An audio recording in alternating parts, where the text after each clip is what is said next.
जय जय रघुवीर समर्थ। तये द्रुपदी कारणे लागवेगे, त्वरे धावतो सर्व सांडूनि मागे। कली लागी झाला असे बौद्ध मौनी, नुपेक्षी कदा देव भक्ताभिमानी। जय जय रघुवीर समर्थ। श्रोता वक्ता श्रीराम समर्थ। जय जय रघुवीर समर्थ।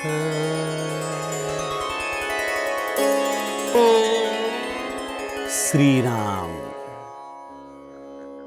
आपल्या सर्वांच्या हृदयस्थ वसणाऱ्या आत्मारामास साष्टांग प्रणिपात करून मनोबोध एक अंतरयात्रा हा श्री समर्थ रामदास स्वामी विरचित मनाच्या श्लोकांचा जो आपण अभ्यास करत आहोत।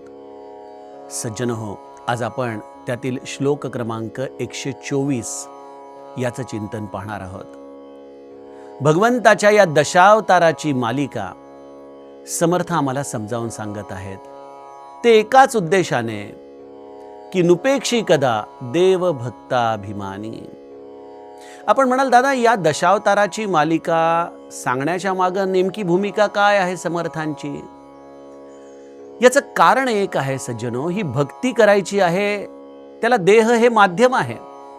ठीक आहे, आपण पूजा अर्चा कराल, वेशभूषा कराल, परंतु एक लक्षात घ्या, भक्ती ही निश्चितपणे वास करते ही मानवी मनामध्ये, आणि मन हे जोपर्यंत भक्तीला लीन होत नाही, संलग्न होत नाही, तोपर्यंत हे मंथुनी नवनीता तैसे घे अनंता, वाया व्यर्थ कथा सांडी मार्ग। हे मंथन मनामध्ये व्हायला पाहिजे, ही भक्ती मनामधून यायला पाहिजे, आणि मन हे तेव्हाच त्या भगवंताला शरण जाईल जेव्हा या भगवंताची ही अत्यंत सुरस अशी कथा तो आजच्या काळाच्या अनुसार समजून घेईल, आपल्या जीवनाच्या आधाराने समजून घेईल, आणि त्यावेळेला ते मन या भगवंताचं अस्तित्व मानेल, त्याला शरण जाईल। त्याच वेळेला सज्जनो, मना वासना वासुदेवी वसोदे हा जो समर्थांना आपल्याला पुढे जाऊन श्लोक समजावून सांगायचा आहे, ती अवस्था आम्हाला प्राप्त करता येईल। अन्यथा मन तर निरंतर वासनांनी लिप्त आहेच, या दृश्यातल्या अनेक भोगांमध्ये हे मन लिप्त आहे। या मनाला भगवंताकडे वळवण्यासाठी त्याचं हे महात्म्य समर्थ अत्यंत प्रदीर्घतेने आम्हाला सांगत आहेत। 7 अवतारांची कथा आपण आतापर्यंत ऐकली। मत्स्य, कूर्म, वराह, नृसिंह, वामन, त्याच्या पश्चात आलेलं हे परशुराम, आणि मागच्या श्लोकामध्ये आपण जाणलेलं प्रभू रामचंद्र, अशा या 7 अवतारांची मालिका आपण अत्यंत प्रदीर्घतेने विस्ताराने समर्थ कृपेने बघितली आहे। आज याच मालिकेमध्ये समर्थ आम्हाला भगवंताचा 8वा अवतार, अर्थातच या श्रीकृष्णाचं चरित्र, त्यामधल्या एका प्रसंगाच्या आधाराने समजावून सांगतायत। कुठला प्रसंग आहे? श्रीकृष्णाने द्रौपदीचं केलेलं हे रक्षण। बघा, हा श्रीकृष्ण अवतारामध्ये अवतार घेतो। ते मराठी भावगीत आहे ना, एकाच या जन्मी जणू फिरुनी नवी जन्मे नमी, त्याप्रमाणे हा नटखट गोपाळ न जाणे किती अवतार त्या एका अवतारामध्ये घेतो याची गणतीच नाही। पण या विशिष्ट या श्लोकाच्या आधाराने जर विचार केला तर द्रौपदीच्या लज्जा रक्षणासाठी श्रीकृष्णाने इथं वस्त्र अवतार घेतलेला आहे, वस्त्र रूपाने तो तिथं धावून आलेला आहे। किती सुंदर कथा, किती सुंदर चरित्र श्रीकृष्णाचं आहे। तये द्रुपदी कारणे लागवेगे। ही द्रौपदी खरं तर श्रीकृष्णाच्या चरणांची दासी, त्याची सखी, त्याच्या अत्यंत हृदयाशी संलग्न असलेली ही द्रौपदी। पांडवांशी तिचा विवाह झाला। पांडवांच्या असलेल्या एक प्रकारे अविवेकामुळं हस्तिनापुरामध्ये या कौरवांकडून हे पांडव नागवले गेले. शकुनी मामाने केलेल्या धूर्त चालींमध्ये हे पांडव वाहवत गेले.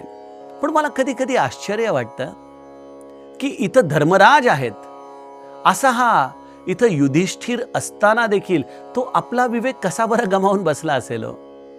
खरोखर द्यूत हे मनुष्याचा विवेक कशा पद्धतीने गमावतो, एखादा अत्यंत धर्मशील मनुष्य देखील कशा पद्धतीने भ्रष्ट होतो, याचं हे द्यूत हे अत्यंत उत्तम उदाहरण आहे. लोक म्हणतात ना, आम्ही कधीतरी थोडंसं वाटतं म्हणून जुगार खेळतो. सज्जनो, हा थोडंसं वाटणं जे असतं ना, ते कधी एखाद्या मोठ्या प्रमादाला कारणीभूत ठरेल हे आपल्याला सांगता येत नाही. आजच्या काळामध्ये बघा, जुगार देखील कलियुगाची कशी, म्हणजे बघा, केवळ देवताच अवतार घेऊन येतात असं नाही बरं का, असुर देखील अवतार घेऊन येतात. मला वाटतं जुगार देखील वेगवेगळी रूप धारण करूनच येतो ना आजच्या काळामध्ये. सहज बोलता बोलता आपल्याशी मित्र आपल्याला म्हटलं, हा माझा संवाद आहे आपल्याशी, मी काय अभ्यास आणि काय चिंतन करणार. पण बघा, आजच्या काळामध्ये अनेक डिजिटल गेम्स आलेले आहेत.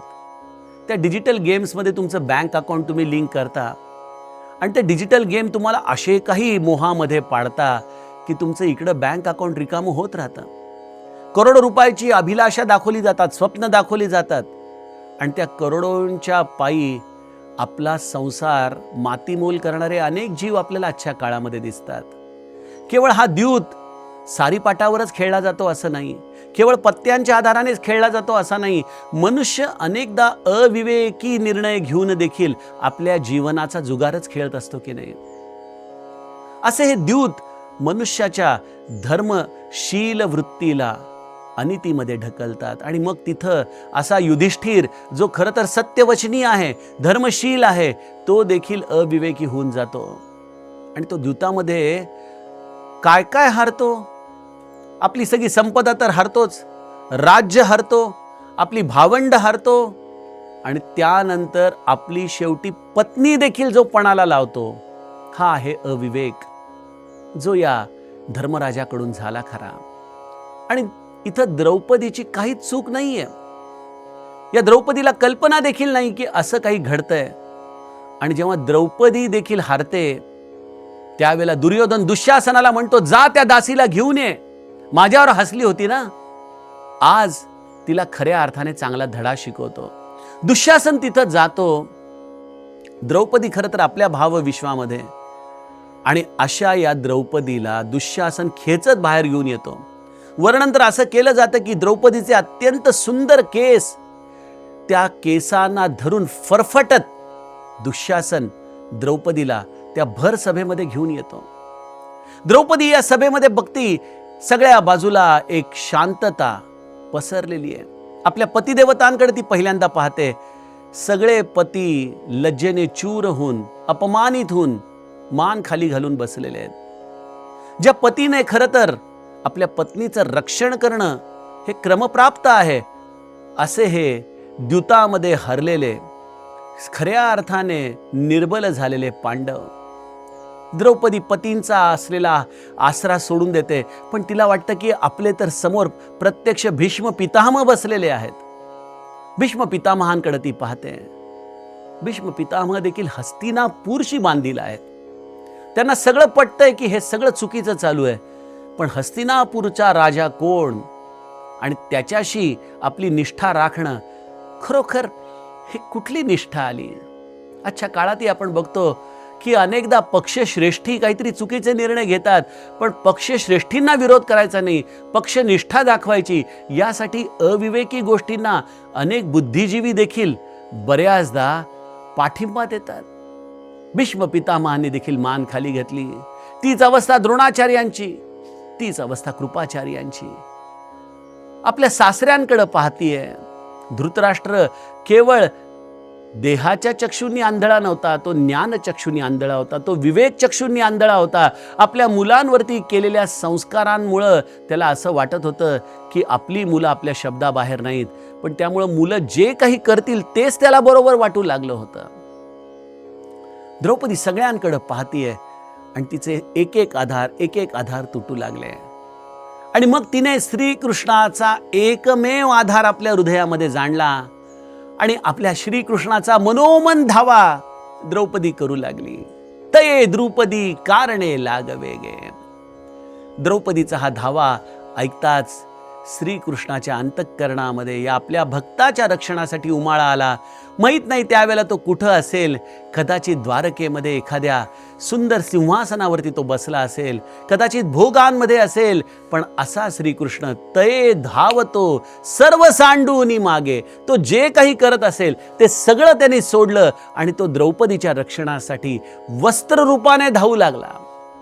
ही भगवंताची चेतना. मी आपणास म्हटलं ना की श्री ब्रह्मचैतन्य महाराज म्हणतात त्याप्रमाणे ते कुठल्या रूपात येतील हे आपल्याला सांगता येत नाही, पण तो भगवंत येतो आपल्या भक्ताच्या अभिमानासाठी, काकुळतीसाठी. द्रौपदी श्रीकृष्णाचा धावा करतीये आणि इकडं श्रीकृष्ण वस्त्र रूपाने येतोय. दुःशासन द्रौपदीच्या वस्त्रांना तिच्यापासून हिरावून घेण्याचा प्रयत्न करतो. तिची लज्जा तिला निर्वस्त्र करून हिरावून घेण्याचा प्रयत्न करतोय. पण इथं श्रीकृष्ण अनंत वस्त्रांच्या आधाराने तिच्या लज्जेचं रक्षण करतोय. त्वरे धावतो सर्व सांडूनी मागे. अशा या श्रीकृष्णाचं हे विलक्षण चरित्र, एका अबलेचं रक्षण करणारं हे चरित्र. कली लागी झाला असे बौद्ध मौनी. असा हा भगवंत त्रेतायुगामध्ये रामराया झाला, द्वापार युगामध्ये श्रीकृष्ण झाला आणि कलिलागी झाला असे बौद्ध मौनी. कलियुगामध्ये हा बौद्ध मौनी झालेला आहे. अनेक या बौद्ध मौनी शब्दाचे अर्थ लोक आपापल्या पद्धतीनुसार काढतात. कोण खरं कोण खोटं आपल्याला यामध्ये पडायचं नाही. तुम्ही भगवंताच्या कुठल्या तरी अवताराला मानताय, त्याच्यावरती विश्वास ठेवताय, हा भाग त्यामधला महत्वाचा आहे. एक बौद्ध धर्माचा संप्रदाय असं मानतो की हा 9वा अवतार म्हणजे प्रत्यक्ष बुद्ध आहे आणि ते त्याच्या पद्धतीने वर्शिप करतात, प्रार्थना करतात. ठीक आहे, परंतु आपल्या या सनातन संस्कृतीमध्ये बघा, आम्हाला बुद्धाच्या बद्दल मनामध्ये विलक्षण आदर आहे, त्याच्याबद्दल आम्ही नित्य नतमस्तक आहोत. पण इथं त्याच्या अनुयायांनी हा जो केलेला एक प्रकारे अप्रचार आहे की बुद्ध हाच जणू काही या सगळ्याचा जनक आहे, या संस्कृतीचा जनक आहे आणि त्याच्यानंतर या सगळ्या देवतांचं निर्माण झालं, या सनातन संस्कृतीचं निर्माण झालं, ती वस्तुस्थिती नाही. बुद्ध आणि बौद्ध याच्यामध्ये फरक आहे. काही सनातन संस्कृतीच्या नुसार बलराम हा जो श्रीकृष्णाचा भाऊ होता त्याला देखील हे स्थान दिलं जातं. ते बरोबर का चूक हे ज्याचं त्याला माहिती. आपल्याला तर सगळ्यांच्या बाबतीमध्ये आदर आहे, वंदन आहे. पण कलिलागी झाला असे बौद्ध मौनी याचा अर्थ मला गुरुकृपेने असा वाटतो की जो खरा शहाणा आहे, बौद्ध म्हणजे जो खऱ्या अर्थाने जाणता आहे, तो मौन धारण करून निरंतर नामामध्ये राहतो. कारण कलियुगामध्ये नाम हेच भगवंताचं रूप आहे आणि हे रूप निरंतर तुम्हाला सहवास देऊ शकता. असं हे नाम जर तुम्ही पोटतिडकीने घ्याल तर त्या नामामधूनच भगवंताचा अवताराची प्रचिती तुम्हाला येऊ शकते. ज्याप्रमाणे प्रत्येक अवतारात भगवंताने त्याच्या भक्तांचं रक्षण केलं, त्याप्रमाणे हे नाम देखील जेव्हा तुम्ही काकुळतीने घेता तेव्हा ते नाम देखील त्या भक्ताचं रक्षण करणारं ठरतं. आपण म्हणाला आम्ही नाम घेतो पण आम्हाला तर कधी त्याचा प्रचितीचा भाग कळत नाही. सज्जनो, त्या नामामध्ये तुम्हाला द्रौपदीप्रमाणे त्याचा अनन्यहून धावा करावा लागतो. आम्हाला नाम घ्यावंसं वाटतं पण आम्हाला केवळ नामच या सगळ्या कलियुगामध्ये माझा तारणहार आहे याची आमच्या मनामध्ये विश्वास नाही. आम्ही देखील द्रौपदीप्रमाणे प्रत्येक गोष्टींचे आधार बघतो. कदाचित पांडवांप्रमाणे आम्हाला आमचा पैशाचा आधार वाटतो. आम्हाला भीष्म पितामहांप्रमाणे आम्ही आजपर्यंत झालेले संस्कार, घरातले ज्येष्ठ यांचा आधार वाटतो. आम्हाला धृतराष्ट्राप्रमाणे आंधळ झालेल्या आजच्या काळातल्या धर्माच्या व्याख्या आधार वाटतात. नाही, यापैकी कोणीही तुमच्या मदतीला येऊ शकत नाही. जेव्हा तुम्ही सगळे पाश सोडून नामाच्या आधाराने भगवंताला हाक माराल ना अनन्य भावनेने, त्यावेळेलाच तो भगवंत तुमच्यासाठी धावून येऊ शकतो. हा पुण्यांश त्याच वेळेला तुमच्यामध्ये प्रगट होऊ शकतो. द्रौपदीच्या बाबतीमध्ये एक फार सुरस कथा श्री ब्रह्मचैतन्य महाराज गोंदवलेकर सांगतात. द्रौपदी म्हणते, श्रीकृष्णा, ज्या वेळेला मी तुला धावा केला त्यावेळेला तू आलास हे ठीक आहे, पण त्यावेळेला का नाही आला ज्यावेळेला दुःशासनाने माझ्या केसांना धरत मला फरफटत या राजसभेमध्ये आणलं, का तेव्हा नाही आलास? श्रीकृष्णाची ती सखी असल्यामुळं तिला तो अधिकार होता विचारायचा. श्रीकृष्ण म्हणाला, अगं मी त्यावेळेला तिथंच होतो, मग थांबवलं का नाहीस? थांबू कसं?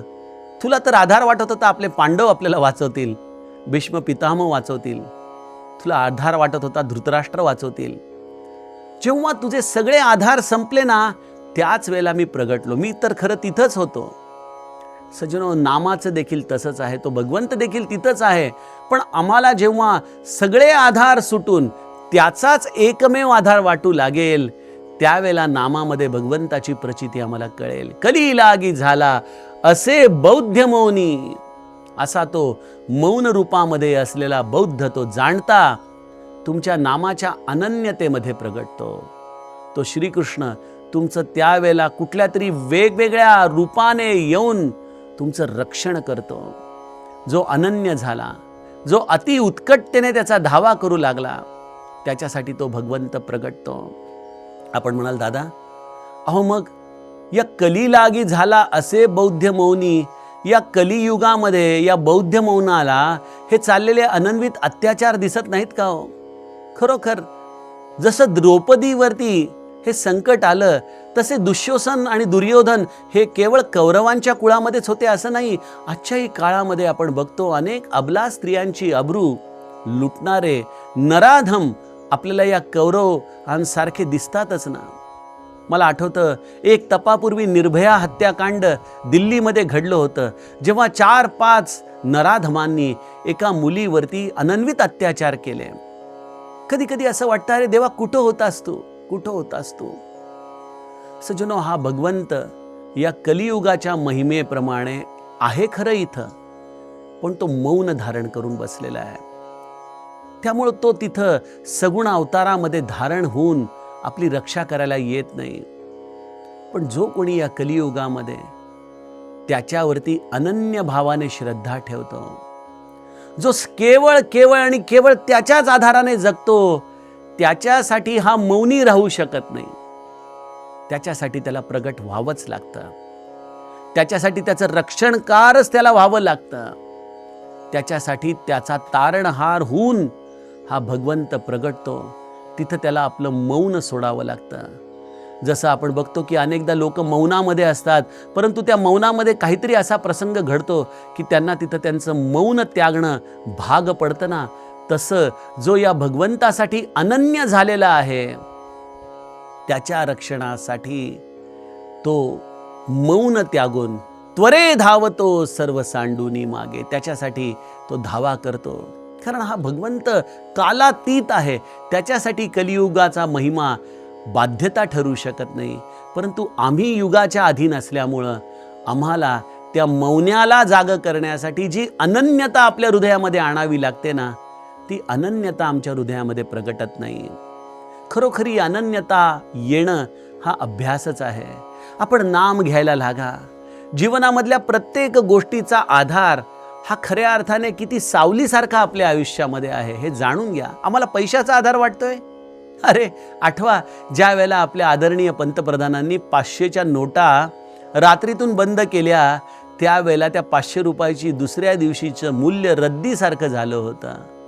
म्हणजे ज्या पैशाच्या आधारावरती आम्ही जगतो ना, तो पैसा देखील एक प्रकारे आम्हाला कधी धक्का देईल सांगता येत नाही. मनुष्यांचे तर आम्ही अनेकदा अनुभव घेतो तरी आमचे पाश संपत नाही. आम्हाला जेव्हा ही अनन्यता हृदयामध्ये धारण करता येईल, त्यावेळेला हा मौनी देखील आपल्या मौन्य रूपातून तुमच्यासाठी प्रगटेल, तुमचं रक्षण करेल. आणि त्यासाठी नामसाधना हा एकच पर्याय आहे. अशा या समर्थांच्या कृपेने भगवंताच्या या 10 पैकी 9 अवताराचं चिंतन आपण बघितलं. यातील पुढील अवताराचं चिंतन आपण उद्याच्या सत्रामध्ये बघूया. जानकी जीवन स्मरण. जय जय राम.